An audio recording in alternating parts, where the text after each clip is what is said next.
Ciao a tutti, oggi sono qui per commentare quanto accaduto nella Night One di WWE SummerSlam con l'incasso dell'infermo, ma prima di soffermarmi sul main event, ancora una volta spettacolare, anche se leggermente prevedibile nonostante tutto, visto quello che era trapelato, direi di cominciare e di andare per ordine con il primo match, quello che ha aperto la prima serata di SummerSlam, ovvero quello che ha visto Roman Reigns e Jey Uso, quindi due componenti dell'original Bloodline, se così ancora possiamo chiamarla, dato che comunque come entità non esiste più, sconfiggere Bron Breakker e Bronson Reed, un match che secondo me ha rispettato le aspettative. Bisogna subito sottolineare che Bron Breakker è uscito zoppicante dall'incontro e chissà che al posto di Seth Rollins adesso come infortunato non ci sia lui, mi auguro di no, mi auguro che possa rientrare comunque l'allarme, però i due della Bloodline sono riusciti a sbarazzarsi dei tirapiedi di Seth Rollins. Come immaginavo, ovviamente c'è stato lo schienamento subito da Bronson Reed perché Bron Breakker era uno status tale da non poter essere intaccato da uno schienamento. A sorpresa, anziché prendersi il pin vincente Roman Reigns, è stato Jey Uso. Di fatto Roman Reigns si è anche un po' sacrificato subendo la spear di Bron Breakker, quindi evitando che la subisse Jey Uso. A quel punto Jey Uso ha avuto la strada spianata per colpire prima Bron Breakker con un super kick e successivamente mettere a segno la combo Spear e Frog Splash dal paletto per andare a chiudere su Bronson Reed. Un match, ripeto, secondo me molto molto interessante, che ha rispettato le aspettative e soprattutto l'esito ha rispettato le aspettative perché non poteva terminare diversamente. Era il match di ritorno di Roman Reigns, la rivalità non è finita perché già comunque al termine del match Roman Reigns si è rivolto in maniera pesante nei confronti di Paul Heyman, promettendogli un'ulteriore vendetta, e quindi la rivalità, soprattutto adesso con un Seth Rollins in forma, mi aspetto che possa prendere un'altra piega e chissà che non possa nuovamente coinvolgere, oltre che appunto Roman Reigns, CM Punk, Seth Rollins, anche un po' più di persone a livello di stable in vista delle Survivor Series, perché sarà interessante capire quale sarà il risvolto. L'anno scorso di questo periodo per le Survivor Series già avevamo le idee abbastanza chiare, con una Bloodline da una parte, quella di Roman Reigns, e poi quella di Solo Sikoa. Adesso diciamo che ancora c'è tanto da vedere e da valutare, però c'è tantissima carne al fuoco. Fondamentalmente è stato uno dei migliori match della serata. Charlotte Flair e Alexa Bliss invece sono nuove campionesse di coppia femminili perché si sono riusciti a battere Raquel Rodriguez e Roxanne Perez, le due componenti del Judgment Day. Una vittoria anche questa ampiamente preventivabile. Io già le davo per campionesse nel pay-per-view, nel primo event precedente. In quel caso era un match a più squadre e riuscirono a trionfare ancora una volta con mio stupore le due del Judgment Day. Questa volta invece Charlotte Flair e Alexa Bliss, nonostante qualche contrasto, dato che Alexa Bliss per errore ha colpito al volto Charlotte Flair, comunque sono riusciti a portarsi a casa i titoli, secondo me meritatamente, perché questa coppia, l'ho già detto più volte, sin da quando si è formata, risulta molto molto interessante, molto più di quello che ci si potesse immaginare, e penso anche la stessa WWE abbia lo stesso pensiero. Lo split chiaramente ci sarà, io immagino che lo split sarà causato da Alexa Bliss, come ho più volte ripetuto, però intanto ce le godiamo come campionesse di coppia. Il successo è arrivato appunto proprio dopo che Alexa Bliss per errore aveva colpito Charlotte Flair. La stessa Bliss è riuscita a evitare lo schienamento da parte di Roxanne Perez, che aveva eseguito la Pop Rocks ai danni di Charlotte. E poi appunto Alexa Bliss con la sua versione della Sister Abigail ha atterrato l'avversaria per passare allo schienamento. Nel frattempo Charlotte Flair si era sbarazzata di Raquel Rodriguez dell'avversaria, insomma, per lasciare campo libero alla compagna di squadra. Adesso io credo che questa possa essere una storia veramente interessante per i titoli di coppia femminili, che comunque nell'ultimo periodo secondo me sono state molto più al centro dell'attenzione, al centro della WWE rispetto a quelli maschili, che hanno avuto delle rivalità importanti, sì, interessanti, ma non così tanto, perché quelli femminili, grazie al Judgment Day, grazie a Liv Morgan, hanno avuto una rilevanza clamorosa, anche grazie a Becky Lynch, l'era Valkyria e Bailey in un certo senso. Comunque hanno acquisito un certo spessore, e quindi secondo me ora come ora meglio la divisione tag team femminile che quella maschile, anche se bisogna sottolineare che ci sono meno squadre, perché adesso verrà il momento complicato, ovvero trovare delle nuove sfidanti per Charlotte Flair e Alexa Bliss. Possibile un nuovo rematch contro le due del Judgment Day, ma poi se devo andare avanti bisognerà capire quale sarà il nuovo percorso per quei titoli e per Charlotte Flair e Alexa Bliss, ovviamente dopo lo split che avverrà non so quando, potrebbe avvenire tra un mese come potrebbe avvenire addirittura tra qualche giorno soltanto, o addirittura tra diversi mesi.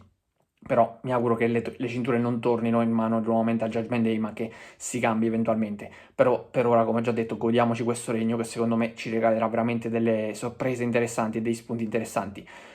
Match interessante ma non eccezionale quello tra Sami Zayn e Karrion Kross, il terzo della serie, il primo l'aveva vinto in un premium live event Sami Zayn, poi Karrion Kross si era preso la sua rivincita a Raw grazie all'aiuto di Scarlett Bordeaux. Adesso Scarlett invece ha provato ad aiutare, tra virgolette, Sami Zayn ponendogli una mazza di ferro praticamente per attaccare lo stesso Karrion Kross, ma Scarlett sapeva benissimo che non l'avrebbe usata e che questo avrebbe agevolato poi l'eventuale schienamento di Karrion Kross. Cross di fatto non ha portato a termine lo schienamento, Sami Zayn non si è venduto e quindi ha proseguito sulla sua linea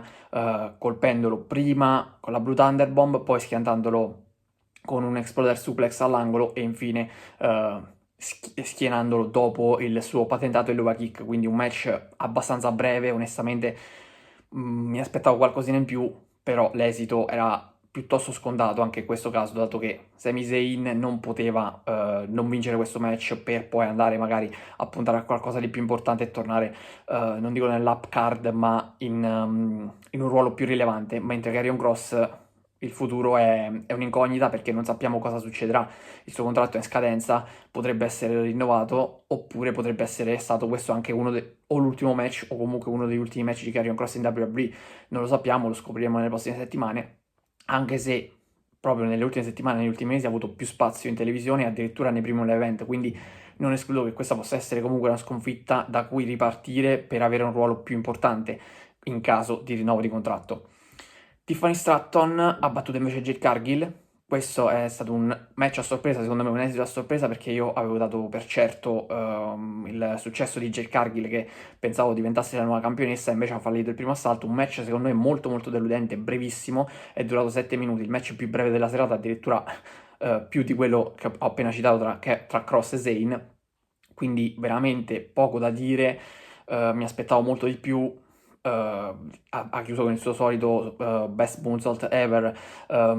Tiffany Stratton, ma ha subito per gran parte del match l'iniziativa di Jade Cargill che poi non è riuscita a concretizzare. Jade Cargill però dopo quel suo tentativo di schienamento all'angolo, quando il piede di Tiffany Stratton toccava la corda, ha dato un po' segnale di escandescenza e chissà che non possa esserci un turn heel da parte sua come avevo già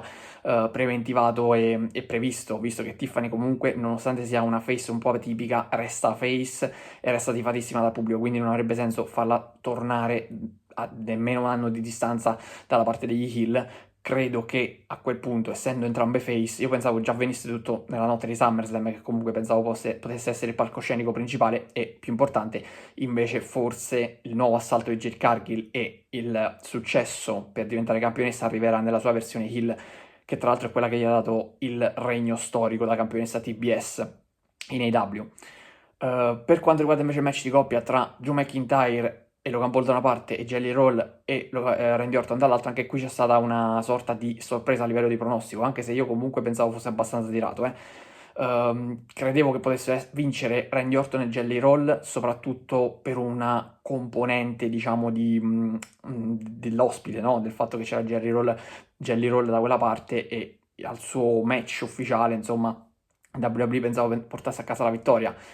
Invece hanno vinto Logan Paul e Drew McIntyre, secondo me giusto così perché sono due veri e propri wrestler, perché qualsiasi cosa si voglia dire di Logan Paul è veramente spettacolare, ancora una volta ci ha regalato la manovra della serata con il suo frog splash dal paletto contro Jerry Roll che è stato schiantato sul tavolo dei commentatori. Non è nuovo a questa iniziativa, non è nuovo a questa mossa, ma comunque ogni volta che la compie regala sempre un certo effetto e fa sempre un certo effetto, quindi secondo me Logan Paul rimane un atleta straordinario ed è destinato a diventare campione del mondo. Prima o poi si prenderà quella cintura anche perché ci sono stati dei detentori che onestamente hanno lasciato molto più a desiderare di Logan Paul, soprattutto a livello atletico e anche come mix skills, quindi secondo me Logan Paul ha tutto per diventare un futuro campione del mondo e lo diventerà. Poi per Drew McIntyre comunque è una vittoria importante, perché lui aveva perso in pay-per-view in primo event contro Randy Orton proprio a causa di Jelly Roll, quindi è una riscossa, e proprio questo mi faceva comunque venire il dubbio nelle predictions se andare a favore dei due heel oppure se andare a favore di Orton e Roll, proprio perché far perdere nuovamente Drew McIntyre mi sembrava un po' troppo esagerato, dato che ha avuto un anno sicuramente da protagonista, l'ultimo anno è stato da protagonista assoluto, ma ha perso comunque la rivalità con CM Punk, il titolo del mondo l'ha detenuto per pochi secondi, quindi onestamente non era proprio quello che si meritava. Per quanto riguarda poi invece il main event, in questo caso abbiamo avuto il grande trionfo di CM Punk contro Gunther in un match durato mezz'ora, un match veramente lungo, che CM Punk comunque al di là poi della Royal Rumble, dell'Elimination Chamber match, dei match a stipulazione speciale, non è che avesse proprio disputato negli ultimi anni, no? Anche in AEW non aveva dimostrato una grandissima tenuta fisica, in WWE è tornato sicuramente in condizioni migliori e ottimali, e ancora una volta l'ha dimostrato. Gunther si è messo a festeggiare come se avesse già vinto sul tavolo dei commentatori. CM Punk nel momento clou appunto dell'incontro, nel momento finale l'ha steso sul tavolo dei telecronisti, poi sono tornati al centro del ring e l'ha colpito con la sua GTS per conquistare il titolo del mondo, quindi una lunga rincorsa da parte di CM Punk che si è conclusa con la gloria, con il titolo, a quasi 2 anni dal suo ritorno in WWE, ma il suo regno è durato soltanto 5 minuti. Perché? Perché c'è stato l'incasso da parte di Seth Rollins, da parte dell'infermo, l'incasso di Seth Rollins che si è presentato sullo stage con tanto di stampelle, simulando ancora una volta l'infortunio che ha simulato praticamente per tutto il mese. Probabilmente qualcosa di vero c'era, ma a questo punto non escludo che si sia trattato completamente di un work. Ebbene, ha detto praticamente tienimi il titolo fin quando puoi, poi tornerò io e me lo prenderò. Invece se l'è preso nella stessa serata. Io questa cosa me l'aspettavo, l'avevo già sottolineata, avevo detto se Seth Rollins non è realmente infortunato, a quel punto andrà ad incassare. L'effetto sorpresa è stato creato, forse è stato un po' smorzato dai media e ormai diciamo ci aspettiamo un po' di tutto anche, no? Dalla WWE, quindi ci si aspettava un po' l'incasso, però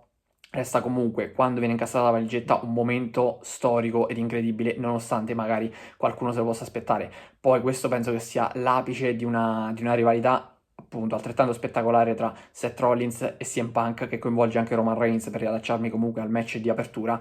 E sicuramente non è finita questa situazione. Io adesso mi aspetto, ovviamente, perché Seth Rollins, il match è durato 10 secondi, è arrivato sullo stage, l'ha colpito con la valigetta, partito il match, è partito l'incasso e lui, Seth Rollins, ha colpito con il suo con il suo stomp, con il suo carb stomp, CM Punk, per poi appunto laurearsi nuovamente campione del mondo, per riprendersi la cintura a poco più di un anno dalla sconfitta a WrestleMania contro Drew McIntyre. Mi aspetto che Seth Rollins detenga quel titolo ancora una volta fino a WrestleMania, attenzione, e detenendo quel titolo poi potrebbe arrivare a difenderlo ancora una volta contro CM Punk, ma mi aspetto che comunque CM Punk si prenderà la sua rivincita e concluderà questa rivalità vincendola contro Seth Rollins, perché di fatto ancora una volta gli ha messo i bastoni tra le ruote e quindi dovrà per forza di cose vendicarsi, ma gli scenari sono comunque molteplici ed interessanti, perché comunque tra Seth Rollins e CM Punk c'è sempre un Roman Reigns di mezzo. Dobbiamo vedere quale posizione assumerà, perché comunque sta combattendo sempre contro la stable di Seth Rollins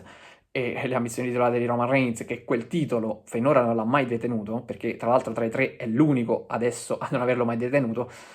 Sicuramente reclamerà la sua chance e non escludo. Adesso io ho parlato di Seth Rollins campione fino a WrestleMania e CM Punk che lo detronizza, ma non mi aspetto, cioè mi aspetto anche degli ulteriori scossoni, eh. Potrebbero esserci anche dei cambiamenti di fronte notevoli da qui a WrestleMania. L'abbiamo avuto anche semplicemente da quest'anno, da febbraio, marzo, insomma, fino ad aprile, fino a WrestleMania. Figuriamoci adesso che siamo ad agosto, fino ad aprile del 2026. Quindi main event, secondo me, da urlo main event eccezionale, conclusosi come prevedibile, come mi aspettavo, con l'incasso di Seth Rollins, ma sempre con una grande sorpresa, nonostante ti aspetti l'incasso, è sempre un momento storico ed iconico l'incasso. Tra l'altro Seth Rollins ha incassato la valigetta 10 anni dopo averla vinta. L'ha incassata la prima volta a WrestleMania in un match a 3 contro Roman Reigns e Brock Lesnar, fatto diventare a 3 proprio grazie all'incasso della valigetta, e adesso 10 anni dopo invece l'ha incassata a SummerSlam nel main event. Seth Rollins a 10 anni di distanza si dimostra ancora una volta il migliore del mondo, o quantomeno uno dei migliori del mondo, con la conquista del titolo e con un incasso che rimarrà nella storia del wrestling. Per oggi è tutto, vi do appuntamento alla prossima puntata di Forsinet. Ciao a tutti!